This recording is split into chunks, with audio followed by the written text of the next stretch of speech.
nearly 5 million sales, number 1 on the Billboard 200, number 1 top-selling album in history of Korea, the most popular album in the world of 2019, outselling Post Malone, Khalid, Ed Sheeran, Taylor Swift, Ariana Grande, and even Billie Eilish. They are the only group since the Beatles to have 3 number 1 albums in 1 year. BTS and their album Map of the Soul Persona is the most successful and influential artist of 2019. BTS, widely recognized as the most successful group to ever come out of South Korea, and although they debuted in 2013, they've been exploding in popularity for the last 3 years. Now, it would take hours upon hours to detail all of their amazing achievements, but in addition to all of their feats, they've been champions for many important social issues, like bullying, self-esteem, personal identity, and mental health. And because of their activity with social issues, they were even invited to speak at the UN. The Grammys, oftentimes recognized as the award for music, the most prestigious award out there, the pinnacle of musical achievement. However, despite being the most successful artist of 2019 and for speaking up about important issues facing our society, the Academy stayed silent in their nomination for BTS. BTS did not receive a single nomination at the Grammys. Enter Blackpink, another powerhouse from South Korea, recently garnering 1 billion views on their music video Do Do Do, and ranked number 1 on Forbes' ranking of the top celebrities in Korea for 2019. Although they debuted back in 2016, Blackpink was recognized as a new artist in the United States just this year.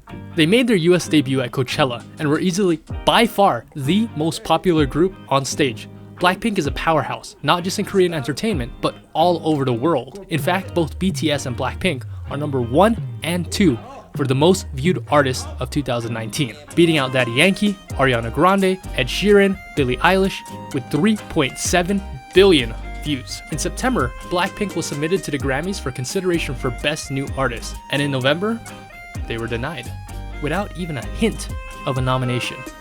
As soon as the news hit, chaos ensued. Twitter did not hold back on their opinions. BTS fans, let me tell the facts. They'll never nominate BTS for Grammys or Album of the Year. The music isn't in English, and they're biased towards English artists. Grammys are insecure to let minorities win. When was the last time you saw Asians win a Grammy? The show is rigged. However, some users did take a more positive approach. Not getting a Grammy nom won't change the fact that BTS has broken a lot of barriers and shown what diversity is and authenticity through music. Their impact is legendary, and that's on that. I will be forever proud of BTS, no matter what, whether they get Grammy nominations or not. The reality is that they have achieved things and broken barriers that have not been done by people before. Halsey, who worked with BTS on Boy With Love, commented, "Deleting and ignoring all negativity. BTS deserves so many nominations. I am, however, unsurprised that they weren't acknowledged. The US is so far behind on the whole movement. The time will come." So, how does the Grammy voting process even work? First is the submission process. An artist, song, or album is submitted for consideration to the Academy. These are usually submitted either by the artist themselves, the recording label, media company, anyone that represents the artist. The entries are then screened and sorted by 350 different members to make sure the songs are submitted to the correct genre.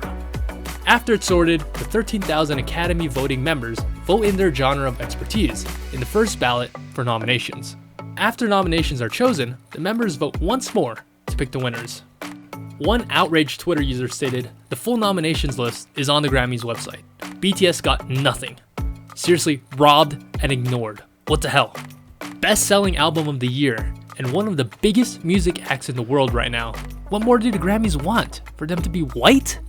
Now, it is true that the majority of the Grammy winners are in fact white, an overwhelming majority actually, and add that to the fact that most of the voters themselves are also white. In 2018, of the voters, 72% were white, and 79% were reported to be male.